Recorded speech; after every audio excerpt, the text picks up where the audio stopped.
Good afternoon, good afternoon, good afternoon again, everyone. Welcome to another episode of Spilling Tea. I'm your host, Tiffany Daniels. We're going back to that horrible world known as the JRC. But before we do, the usual disclaimers. Remember, we're shooting straight through, folks. In the description box, you're going to find a link to the article that the Judge Rotenberg Educational Center doesn't want you to read. It's written by NeuroClastic, a small non-for-profit started by autistics for autistics, wherein they interviewed and surveyed over 900 ABA professionals in regards to the JRC's so-called behavior modification program. Matter of fact, the JRC doesn't want you to read this article so much, they've threatened NeuroClastic with a defamation lawsuit if they did not remove it from the website. Well, folks, NeuroClastic has refused, so you know the drill. Please read that article and share it on all your social media. 1 second, allergies. Sorry. Also included in there is NeuroClastic's public statement in regards to the defamation lawsuit threat, as well as a link to their GoFundMe. We are crowdfunding in case the JRC actually sees through with their threat.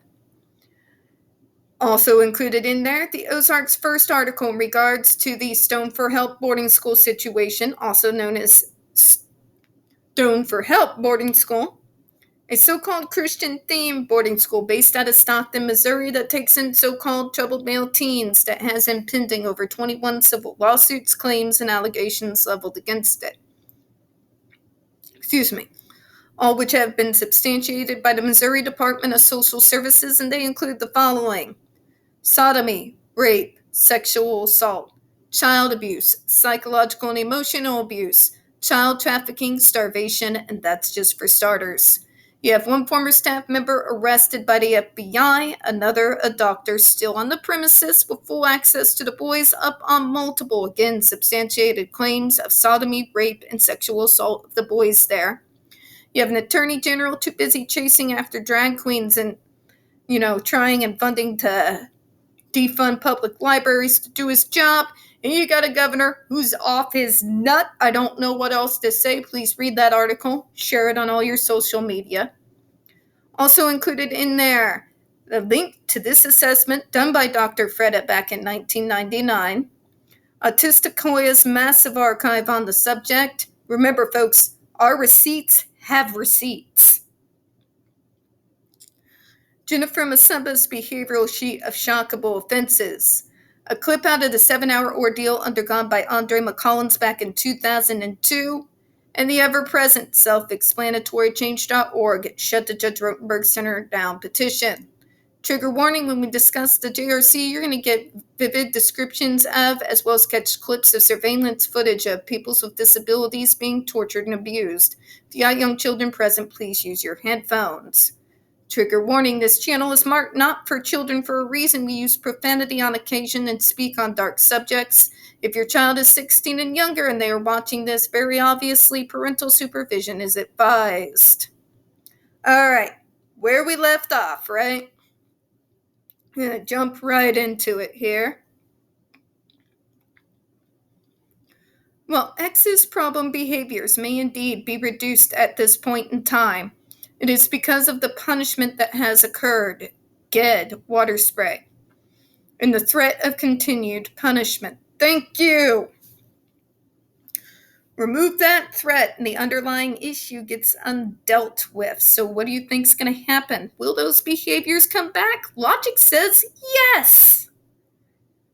Geez, how is this hard to understand? Ever been around teenagers? However, X is not being taught skills that will allow her to manage her own behavior without the threat of punishment. Exactly. If you understand the root, not just your doctor, but yourself, then you can work on it and do it all the time. It is unlikely that what X wants to express will change regardless of change in behavior. Thus, it is critical that she be provided with communication skills that offer appropriate ways to communicate these same messages. And by the way, punishing us for saying the word fuck is not what Dr. Fredda is talking about here. Learning to nod yes or no, or label objects in the environment chosen by others does not accomplish what is needed. Kara 1985 demonstrated the importance of matching communication and the function. Not to mention, sometimes in communication, as we all know, less is more. I do not need to state to the answer the question, what is your name, by saying, hi, my name is blah, blah, blah. When I can just say my name. Excess of words does not equal quality of communication. Let me say that again. Excess of words does not equal quality communication. You can say a whole babbling slew of word salad and it not serve any purpose. Just saying. Excuse me. Terrible allergies.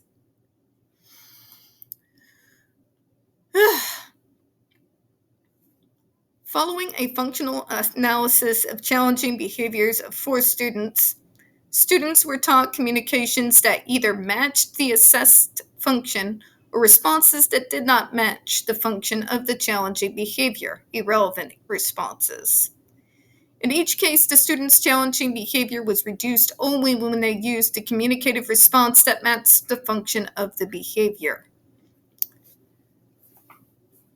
Now, saying this, neurotypicals have a very narrow view of what purpose a behavior serves, which is why there's still so many problems within the current medical model treatment of my diagnosis.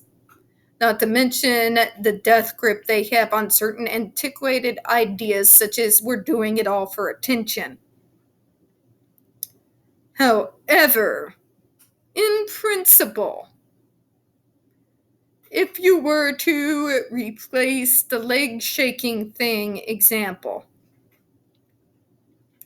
with another way to expend the same amount of energy, instead of teaching me how to master behavior with another stem that does not equal the amount of excess energy I need to burn off.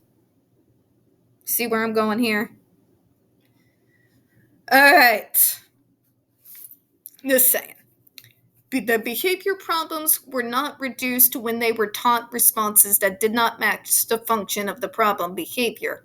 Without an effective replacement behavior that serves the same function as the problem behavior, it is not likely that X will maintain any behavioral reductions if the punishment were to be removed. Thank you, because the triggering issue is still there and undealt with. And now we got PTSD on top of it. What y'all think's gonna happen? God, I hate saying y'all. Hate living in this state. Send help. This certainly is a good prospect, not a good prospect for X's future. The goal of any behavioral program is to reduce external or artificial means of behavioral control and to have each individual learn the adaptive behavior necessary to function as independently as possible in integrated settings. This is why, folks, locking them up in their own Disney hell is not in any way whatsoever going to help when trying to put them out in the real world afterwards, because you are placing them in a situation where everything is drastically different. You've stunted them. You stunted them for life because you kept them from meaningful community integration. Community integration is important, folks, and you can't do it inside a bottle. There are a plethora of articles, some referenced to above, that empirically demonstrate the effectiveness and power of replacing inappropriate form of communication with appropriate form that serves the same function. Now, how can this be stunted in a controlled environment? Because the world is not a controlled environment. Okay? Anyone who's a jaded autistic understands this fact. If you are not bringing them out into the real world to practice new skills, how do you think that's going to go later? Again, You cannot give them this stunted kind of version of the world and expect them to function in the real world. You want to know what helps you function in the real world as an autistic? True community integration. Main word there, community.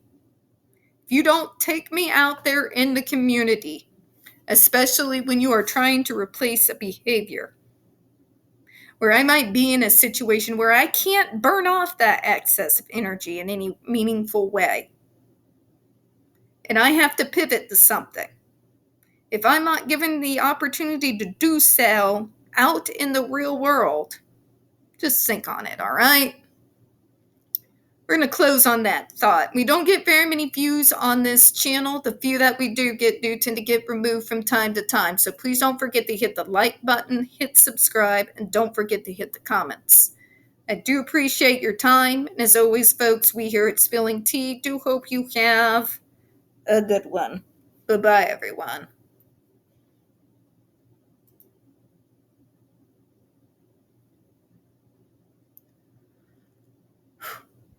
Long day, folks.